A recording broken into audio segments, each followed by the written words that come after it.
2 minutes. Thank you, Mr. Chair. Thank you. 545.64 billion pesos of flood control. This is nothing less than a grand robbery of our nation. Sa salitang kalye, pagnanakaw to the max. DPWH officials, contractors, and their cohorts in public office need not explain anymore because we already have an answer why year after year flood waters still drown our communities while their bank accounts are flooded with taxpayers' money.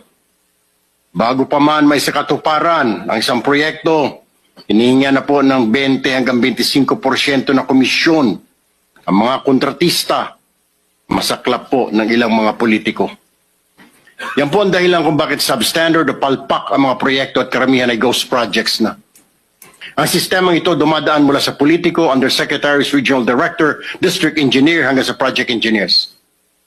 At sa bawat opisyal na dadaanan pa ng flood control project na ito ay nakakaltasan pa ito ng 2 hanggang 5%. Halimbawa, kung ang proyekto ay pinondohan ng 100 milyon, nasa 40 to 30 million na lang po ang halaga nito pag nagawa na dahil sa mga komisyon o kickback simula sa itaas hanggang sa ibaba.